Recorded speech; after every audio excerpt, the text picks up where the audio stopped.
नमस्कार, मैं अर्चना गुप्ता आप सभी का आपके सबसे लोकप्रिय कार्यक्रम मार्केट मूड में बहुत स्वागत करती हूं। जैसा कि हम अपने इस कार्यक्रम में आपको आर्थिक हालातों के बारे में बताते हैं, क्योंकि आर्थिकी बिगड़ने की वजह से सब कुछ डगमगाने लगता है। हम बात आज भी करेंगे आर्थिकी की, लेकिन आज आर्थिकी से हटकर जंग, उससे बिगड़ने वाले आर्थिक हालात और उससे पड़ने वाले प्रभाव की भी करेंगे। इस जंग में हर कोई भारत के पक्ष को जानना चाहता है, क्योंकि इस वक्त इस पूरी दुनिया में एक विषय जो सबसे ज्यादा चर्चा का बना हुआ है वो है ईरान इजराइल के बीच में भीषण होता जंग। और हर कोई जानना चाहता है कि आखिरकार इस इजराइल और ईरान के जंग में भारत की क्या भूमिका है, भारत का क्या इसको लेकर मोटिव है, भारत का क्या पक्ष है। हर कोई इसके बारे में जानना चाहता है कि भारत किसके साथ खड़ा है। तो आज हम आपको अपने इस कार्यक्रम में बताएंगे कि भारत अगर एक पक्षीय ना होकर तटस्थ है, यानी कि न्यूट्रल है, तो इसके पीछे की सबसे बड़ी वजह क्या है। आज उस वजह का हम विश्लेषण करेंगे, आपको बताएंगे कि इजराइल ईरान के जंग के भीषण होने से कितना नुकसान अब तक हो चुका है और इकोनॉमिक पॉइंट से भारत के लिए दोनों देश कितने जरूरी हैं। दोनों ही देशों के साथ भारत के जो व्यापारिक रिश्ते हैं वो किस तरह का है, कितना है, और इस जंग के शुरू होने से अब तक कितना घाटा हो चुका है, संपूर्ण विश्लेषण करेंगे। तो चलिए शुरू करते हैं मार्केट मूड।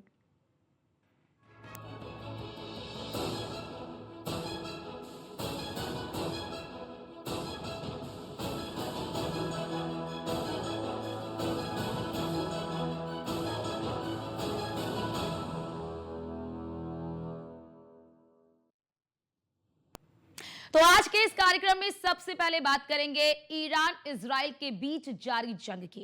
इस जंग को एक सप्ताह से ज्यादा का समय बीत चुका है और दोनों देश है, दोनों देशों को भारी नुकसान भी हो चुका है। दोनों देशों के साथ भारत के व्यापारिक रिश्ते बेहद अच्छे हैं। इन दोनों देशों के साथ व्यापार के कई मार्ग ऐसे हैं जिनके जरिए भारत अन्य देशों के साथ भी व्यापार करता है, जिस पर इस जंग का असर पड़ना फिलहाल तय माना जा रहा है।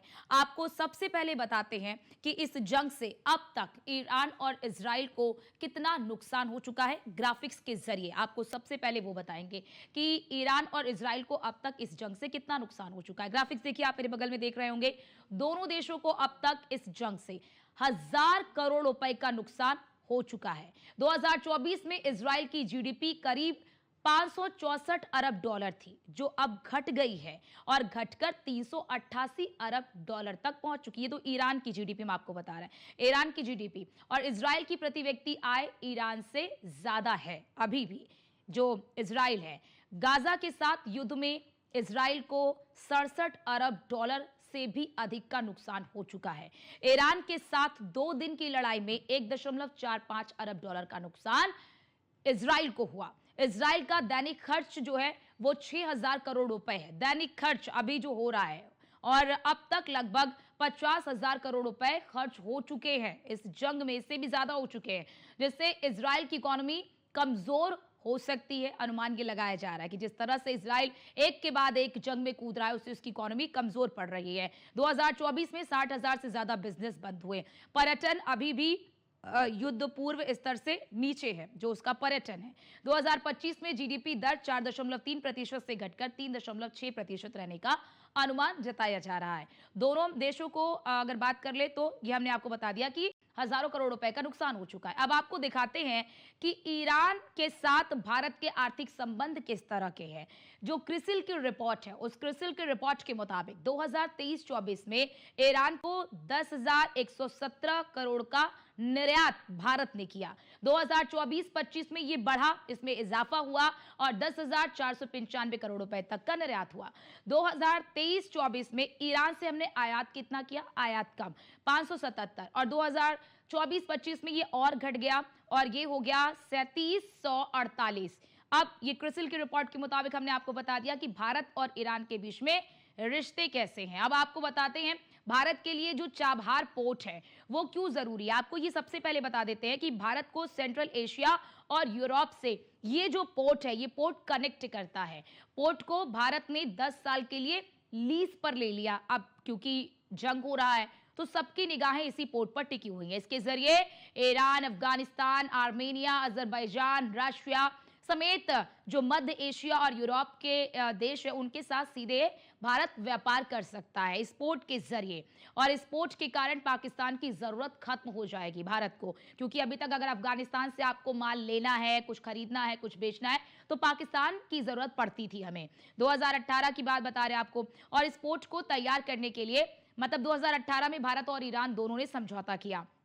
पहले पाकिस्तान पर हमें निर्भर रहना पड़ता था, क्योंकि अगर हमें ईरान को कोई सामान, माफ करिए, जो अफगानिस्तान है उसे कोई सामान देना है, तो फिर हमें पाकिस्तान के रास्ते से होकर गुजरना पड़ता था, और पाकिस्तान इसीलिए अपने आप को हवा में उड़ता रहता था।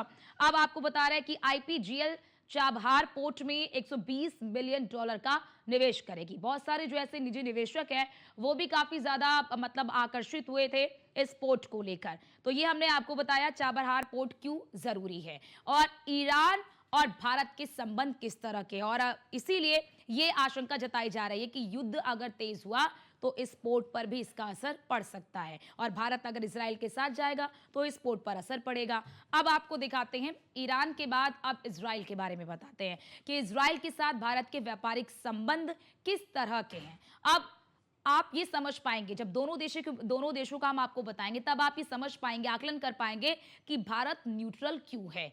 आखिरकार भारत का न्यूट्रल रहना कितना जरूरी है, क्योंकि कोई भी देश इस तरह के जब हालात होते हैं तो वो अपने आर्थिक हित को जरूर देखता है, और उसके लिए आर्थिक हित बहुत जरूरी होता है, इसीलिए उसे न्यूट्रल रहना पड़ता है। आपको अब ग्राफिक्स के जरिए दिखाते हैं कि इजराइल और ईरान, माफ करिए, इजराइल और जो भारत है, इजराइल और भारत के बीच में किस तरह के संबंध है आपको दिखाते। देखिए, जो ये होर्मुज स्ट्रेट है, ये दरअसल जल मार्ग है। ये होर्मुज, देखिए आपको पूरा हम ग्राफिक्स के जरिए दिखा रहे हैं कि ये भारत के लिए कितना जरूरी है। जाहिर तौर पर इजराइल और ईरान जो है वो दोनों ही गल्फ कंट्रीज हैं, और खाड़ी देशों पर हमारी बहुत ज्यादा निर्भरता होती है तेल को लेकर।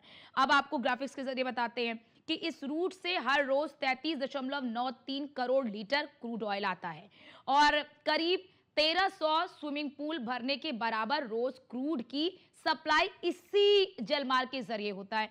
80 से 85% क्रूड भारत, जापान, दक्षिण कोरिया, चीन को सप्लाई इसी जलमार्ग के जरिए होता है। दुनिया की जरूरत का 25% क्रूड सप्लाई इसी मार्ग से होता है। दुनिया को अब आप सोचिए, दुनिया के कई देश ऐसे हैं जो इसी रूट से अपने तेल की जो उनकी जरूरत है उनको पूरा करते हैं, इसी रूट से उनके पास तेल आता है। और इसीलिए जरूरी है ये जो हार्मुज स्ट्रेट है, जो जलमार्ग है, वो इसीलिए जरूरी है क्योंकि इसी मार्ग के जरिए दुनिया के कई देशों को तेल आयात होते हैं। तो अब आपको बताते हैं कि हार्मुज स्ट्रेट और भारत, मतलब भारत के लिए ये कितना ज्यादा इंपॉर्टेंट है। इस पर पूरी तरह से ईरान का नियंत्रण है। ये जो है ये एरिया, ये ईरान के नियंत्रण में है।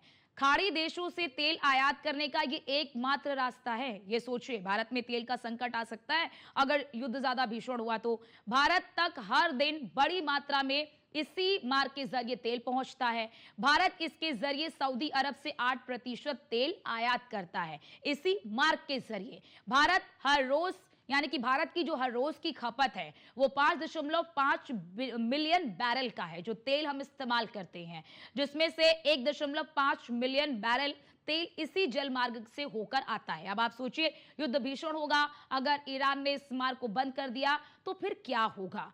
इराक से 16.26% तेल आयात हम इसी मार्ग से करते हैं। जो इराक है, ईरान के बाद इराक भी तेल निर्यातक देश है। वो यूएई से हम 8% तेल इसी रास्ते से आयात करते हैं, और कुवैत से 2.68% तेल हम इसी रास्ते से आयात करते हैं। ओमान से 0.96% तेल हम इसी रास्ते से आयात करते हैं, जो कुल आयात का 35.90% है। कि जो हमने आपको चाबहार पोर्ट है उसकी क्या उपयोगिता है, और ये जो हरमुज स्ट्रेट है जिसका तेल, मतलब हम जो तेल निर्यात करते हैं, तेल निर्यातक का मतलब एक तरह से ही समझ लीजिए कि बहुत बड़ा ये मार्ग है। इसी के जरिए हमारे देश में दुनिया के कई ऐसे देश हैं जिनको तेल मिलता है। तो अगर जंग भीषण होती है तो, और ईरान ने इस रास्ते को बंद कर दिया, तो फिर क्या होगा। अगर भारत, मान लीजिए एक पल के लिए मान लीजिए कि भारत ने इजराइल का साइड ले लिया, तो फिर ईरान ने अगर इस रास्ते को बंद कर दिया तो फिर क्या होगा। तो इसीलिए भारत की जो न्यूट्रलिटी है, यानी कि जो भारत न्यूट्रल है, इसके पीछे सबसे बड़ी वजह भारत की आर्थिकी है। और आज हमने आपको सब कुछ विश्लेषण करके बता दिया। अब इस पर हम डिस्कशन करेंगे और हमारे साथ इकोनॉमिक एक्सपर्ट जुड़ चुके हैं, विकी कौशिक जी। बहुत स्वागत है आपका विकी कौशिक जी हमारे इस खास चर्चा में। विकी कौशिक जी, आज हम चर्चा कर रहे हैं ईरान इजराइल के बीच में जो जंग भीषण होती जा रही है, उसका भारत की आर्थिकी पर क्या असर पड़ेगा। आप कैसे देखते हैं इस जंग को और इस जंग से बिगड़ने वाले आर्थिक हालात को। जी आपको अर्चना जी, आपको और आपके दर्शकों को मेरा बहुत बहुत साधुवाद, धन्यवाद। और जो ये विषय आपने लिया है, ये महत्वपूर्ण विषय है बहुत। आपने काफी कुछ एक्सप्लेन किया है, लेकिन जो आप ये जो अभी बता रहे थे कि जो स्टेट ऑफ हार्मर्स है भारत की, वैसे तो देखा जाए तो जो फॉरेन पॉलिसी है वो बिल्कुल इंडिपेंडेंट है। वो प्रभावित नहीं है किसी से भी। वो न यूएसए से प्रभावित है, न रशिया से प्रभावित है, और भी किसी देश से प्रभावित नहीं। तो भारत अपनी जो फॉरेन पॉलिसी है वो डिजाइन करता है, बिल्कुल स्वतंत्र रूप से डिजाइन करता है। लेकिन दो पॉइंट आपने बहुत ही महत्वपूर्ण से जो बताए हैं, वो है एक स्टेट ऑफ हार्मर। वो जो रास्ता आपने जो दिखाया था, जो ये दो नीले नीले दो क्षेत्र है और उनके मध्य में जो रास्ता आपने दिखाया था, वो बहुत संकरा रास्ता है। वो बहुत ही की उसकी जो जो डेप्थ है वो बहुत बहुत छोटी है। और ईरान ने कहा है कि भाई मैं इसको रोक दूंगा, अगर युद्ध भीषण होता है तो मैं इसको रोक दूंगा। उसके रुकने से जो हमारा जो सेंट्रल एशिया के साथ जो रास्ता जाता है और जिससे व्यापार होता है, जिससे ट्रेड होता है, वो पूरी तरह से इम्पैक्ट हो जाएगा। और वही रास्ता आगे सेंट्रल एशिया से फिर यूरोप तक भी जाता। और वो जो एक नया बनने का जो भारत ने अभियान चलाया था, जब यहाँ पे G20 की समिट हुई थी, उस वक्त वो भी प्रभावित हो जाएगा। तो वो इकोनॉमी की दृष्टि से भारत को अच्छा नुकसान होगा।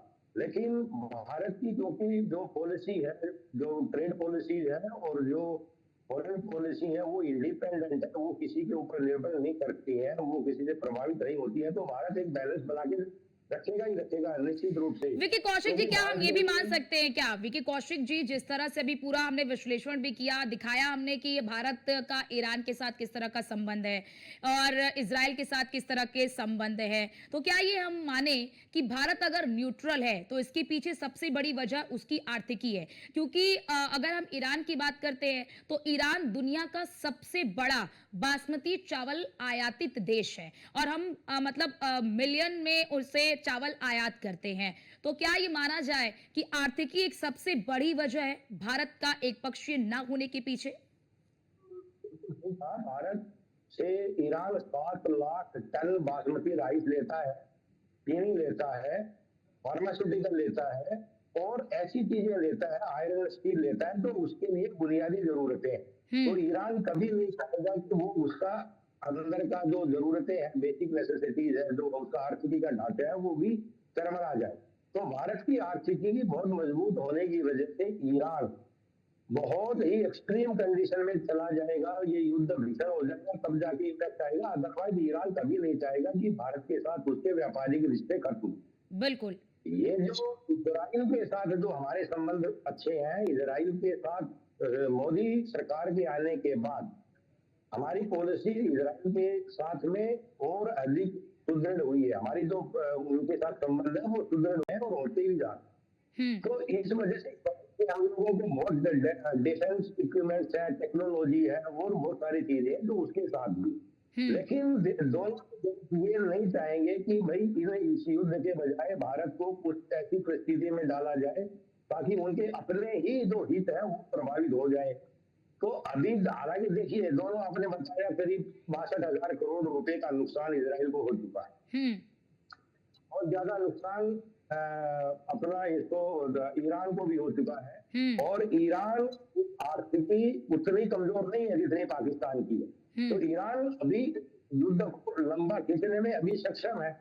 लेकिन क्योंकि यूरोप के जो देश है उनके भी हित इस चीज से प्रभावित हो रहे हैं। जो स्ट्रेट ऑफ हार्मज आपने बताया था, जो रास्ता है ट्रेड का, जहाँ से यूरोप का भी ट्रेड चलता है, भारत का भी चलता है और मिडल ईस्ट का भी चलता है। हम्म। वो सारे के सारे उससे प्रभावित होने की वजह से ईरान पे और इजराइल पे दोनों पे ये प्रेशर आएगा कि हम्म। भाई आप जो है कंप्रोमाइज करो, हम्म। युद्ध को करने का, कम करने का, नेगोशिएटिंग टेबल पे आइए। और मेरे हिसाब से मैं जो समझता हूँ वो ये है कि ईरान को और इजराइल को दोनों को ही हम्म। जो यूरोपियन कंट्री और यूएसए के प्रभाव में आकर के ये नेगोशिएटिंग टेबल पे आना पड़ेगा, अदरवाइज ये आत्मघाती होगा, इजराइल के लिए भी आत्मघाती होगा और ये ईरान के लिए भी आत्मघाती होगा। बट ये दोनों ही एक्सट्रीमली जो जिसे जिसे देखा बिल्कुल। और जाए क्योंकि जो विकी कौशिक जी आइडियोलॉजी। बिल्कुल विकी कौशिक जी, अब क्योंकि देखिए अब जंग जो है वो बढ़ता ही जा रहा है अब, क्योंकि अमेरिका भी इसमें कूद गया है, तो जाहिर तौर पर ये जंग जो है वो और भी ज्यादा भीषण रूप लेगा। अब ऐसे में क्योंकि जब से इस जंग की शुरुआत हुई है, जो बासमती चावल का जो निर्यात है उसमें कमी आई है, वो 14% से घटकर 12% पर आ गया है। तो क्या अभी उसका आप कोई नकारात्मक प्रभाव देख रहे हैं? कुछ हद तक है नकारात्मक प्रभाव, लेकिन क्योंकि ये युद्ध अभी बढ़ता ही जा रहा है तो एक ऐसा इसमें युद्ध में आएगा कि भाई वो हो जाएगा, स्टेबलाइज हो जाएगा। यानी कि जो ट्रेड है वो एकदम से तो देखिए प्रभावित हो जाते हैं सारी क्योंकि चीजें तो विकी फर्स्ट कौशिक जी रहती है, क्या टाइम से होता है ना कि चलते जब हैं। हम विकी कौशिक जी जब हम ये हो जाता है ना कि जब हमारे पास प्रोडक्शन ज्यादा हो जाए, प्रोडक्शन ज्यादा हो जाता है, मांग कम हो जाती है, तो अपने आप उसकी जो मतलब उसका जो वैल्यू है वो अपने आप गिर जाता है। तो अगर हम बासमती चावल के परिप्रेक्ष्य में देखते हैं, तो आपको क्या लगता है कि उसको लेकर भारत में क्या उसकी कीमतों में गिरावट देखने को मिल सकती है? क्योंकि जाहिर सी बात है कि उसकी मतलब उसके निर्यात में गिरावट नजर आ रही है। तो क्या भारत के भीतर जो भारतीय बाजार है वहां पर उसके मूल्य में और जो किसान बासमती राइस को उगाते हैं, बनाते हैं, उनमें क्या उनको कोई परेशानी का सामना करना पड़ सकता है, या फिर उनके लिए कुछ विकल्प अभी दिया गया है? उनको इसका कोई परेशानी का सामना नहीं करना पड़ेगा, क्योंकि उसका जो इम्पैक्ट है वो तो मार्केट में डिस्काउंट हो चुका है। क्या हम्म। होता है देखिए, मार्केट में क्या होता है कि मार्केट में ये जो खरीद है ना ये पहले ही हो चुकी होती है, हम्म। ट्रेड कॉन्ट्रैक्ट्स पहले हो चुके होते हैं। ऐसे ही जो ऑयल के आप जो कह रहे थे, ऑयल के ट्रेड कॉन्ट्रैक्ट अभी तो हमारे तेल पे कोई प्रभाव नहीं पड़ा। हम्म। हालांकि एक दिन में 8% का उछाला या तेल की कीमतों में अंतरराष्ट्रीय बाजार में केवल एक ही दिन में 8% बढ़ गए। हम्म। लेकिन हमने कहा बढ़ा, क्योंकि हमारे लॉन्ग टर्म कॉन्ट्रैक्ट्स है और अभी तक वो माल लॉन्ग टर्म कॉन्ट्रैक्ट्स के मध्य वो सप्लाई हो रहा है उन्हीं कीमतों के ऊपर से भी। और हम्म। भारत के पास अपना इतना रिजर्व है कि भारत उसको 10 दिन 12 दिन तक अपने रिजर्व को और भी यूज कर करके कीमतों को स्टेबलाइज रख सकता है। इसी तरीके से तो बासमती का आपने कहा है, बासमती के उससे क्योंकि उसके जो इम्पोर्टर्स है बासमती के, ईरान बहुत बड़ा इम्पोर्टर है, उसके अलावा जितने भी गल्फ हम्म। कंट्रीज है सबके अंदर में बासमती राइस जाता है। सब हम्म। सारे गल्फ कंट्रीज है, अरबी जितने अरब के देश है सब लेते हैं। तो उधर थोड़ा सा कम होगा क्योंकि भारत सब में बांटता है, ये जो ये ठीक है एक्सपोर्ट विकी है कौशिक भारत जी, का भाई और सभी। किस सेक्टर पर आपको लगता है कि प्रभाव पड़ सकता है, और कौन कौन से सेक्टर आपको लगता है, आप ऑब्जर्व कर रहे हैं कि इस युद्ध की वजह से वो क्षेत्र भी प्रभावित हो सकते हैं, खाद्यान्न के भारत अलावा? में तो देखिए, भारत में जो सामान आता है ईरान से जो आता है वो ड्राई फ्रूट्स आते हैं, एप्पल्स भी आते हैं। और ये जो जितने भी जो ड्राई फ्रूट्स हैं वो थोड़ा बहुत प्रभावित हो सकता है, थोड़ी बहुत कीमतें उसकी उछल सकती है। लेकिन हाँ, ये जो स्ट्रेट ऑफ हार्मज वाला जो ये जो रास्ता है, अगर ये बंद होता है या इसमें कुछ परेशानी आती है तो फिर इसका एक बड़ा कारण बनेगा कि महंगाई बढ़ने का बहुत बड़ा कारण बनेगा। क्योंकि हम्म। वो बंद होने से मतलब जो फ्रेट है वो फ्रेट की कॉस्ट बहुत ज्यादा बढ़ेगी और उसके बढ़ने से बहुत ज्यादा इसमें महंगाई में उछाल आएगा। तो वो हम्म। एक चिंता का कारण है। बट यही है कि भाई वो उसमें ये जो अपने यूरोपियन कंट्रीज और यूएस है वो इसको कोई रास्ता निकाल लेंगे। चाइना, रशिया, ये सारे लोग हैं, भारत भी है, भारत भी अपना बहुत अब प्रभाव क्योंकि रखता है, यहाँ भारत पर भी बड़ी इसमें। बात हो जाती है विकी कौशिक जी, क्योंकि भारत में प्रतिदिन का खपत भी बहुत ज्यादा है तेल का, और उस खपत को देखते हुए भारत के लिए सबसे इंपॉर्टेंट ये है कि जो हम तेल आयात करते हैं उसके लिए दूसरा विकल्प भी तैयार करना। अगर क्योंकि यहाँ जिस तरह से जंग भीषण होती जा रही है, ईरान ने अगर इस जंग में कोई बड़ा फैसला हरमुज स्ट्रेट को लेकर अगर कर लिया, तो भारत के सामने भी क्या बड़ी चुनौती आप देख रहे हैं तेल को लेकर खासतौर से? देखिए, भारत का जो ज्यादा तेल आता है वो आता है रशिया से, सऊदी अरबिया से यूनाइटेड अरब अमीरात से और आपने बताया ओमान से और कतर वगैरह। हम्म। भारत की जो ऑयल के ऊपर निर्भरता ईरान पे नहीं है, क्योंकि ईरान 10 साल से ज्यादा से सैंक्शन झेल रहा है। उन सैंक्शन के झेलते हुए भारत नहीं, इम्पोर्ट भारत का ईरान से काफी काफी कम हो चुका है। तो वो ईरान से आयात में की वजह से कोई कमी नहीं आएगी, कमी आएगी तो अंतरराष्ट्रीय बाजार के अंदर कीमतें बढ़ने से उसमें भारत को दिक्कत आएगी। अंतरराष्ट्रीय बाजार में जैसे जैसे क्रूड ऑयल की कीमतें बढ़ेंगी तो भारत के अंदर भी लाजमी है कि वो बढ़ेंगी, उस हद तक तो बढ़ेंगी, लेकिन ऐसा नहीं हो सकता कि भारत में कोई बहुत ज्यादा ऑयल की कमी हो जाए, ऐसा नहीं होगा। वहाँ वो आता रहेगा। बाकी रशिया से आता है, भारत के पास बहुत ज्यादा तेल आता है रशिया से, उसके बाद सऊदी अरबिया से आता है, उसके बाद यूनाइटेड अरब अमीरात से आता है, ओमान से, कतर से, सब देशों से आता है। ईरान से बहुत, ठीक है। विकी कौशिक जी, बड़ी एक इम्पोर्टेंट चीज, बिल्कुल एक इम्पोर्टेंट चीज मैं चाबहार पोर्ट को लेकर भी आपसे पूछने वाली थी कि जो चाबहार पोर्ट है जिसको 10 साल के लिए लीज पर भी ले लिया गया, अब क्योंकि अब जंग ज्यादा बढ़ रही है, अब ऐसे में क्या आपको लगता है कि इस पर भी क्या कोई इफेक्ट पड़ सकता है? क्योंकि ये भी एक बहुत इंपॉर्टेंट रास्ता है मतलब इंपोर्ट एक्सपोर्ट के लिए, क्योंकि पहले जब ये रास्ता हमारे पास नहीं था तो हमें पाकिस्तान पर निर्भर होना पड़ता था, लेकिन इस रास्ते के होने के बाद जो पाकिस्तान पर निर्भरता है हमारी और वो खत्म सी हो गई है। तो क्या आपको लगता है कि अगर जंग भीषण होती है, तेज होती है, तो इस पर भी इसका कोई इम्पैक्ट पड़ सकता है?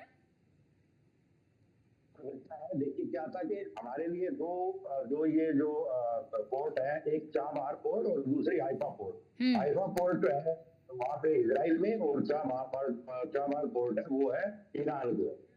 तो ये दोनों ही भारत के लिए बहुत ही अत्यंत महत्वपूर्ण है। तो एक बार ईरान अटैक कर चुका है उसके ऊपर, हाइफा पोर्ट के ऊपर। लेकिन मेरे को लगा कि शायद कुछ अंडरस्टैंडिंग बनी है कि भाई हाँ दोनों जो है वो, क्योंकि भारत के हित को देखते हुए, भारत इंडिपेंडेंट न्यूट्रल, भारत किसी के साथ भी नहीं है, तो दोनों इनके ऊपर अटैक, अभी तक एक अटैक हुआ था, उसके बाद कोई इजराइल ने नहीं किया अभी तक। चाबहार पोर्ट के ऊपर कोई अटैक इजराइल ने नहीं किया, ईरान ने वहां पे किया, तो उसके बाद से फिर कोई अटैक नहीं हुआ। ठीक है, बिल्कुल विकी कौशिक जी, क्योंकि ये साफ तौर पर हम कह भी सकते हैं कि अभी तक की जंग में भारत को बहुत ज्यादा कुछ नुकसान नहीं हुआ है, और भारत की पॉलिसी भी ऐसी है, भारत की डिप्लोमेसी भी ऐसी है कि भारत अपनी आर्थिकी को भी देख रहा है, अपनी राजनीति को भी देख रहा है, हर एक चीज को देखते हुए भारत आगे कदम बढ़ा रहा है। बहुत शुक्रिया आपका विकी कौशिक जी हमारे साथ जुड़ने के लिए और संपूर्ण विश्लेषण हमारे दर्शकों को बताने के लिए कि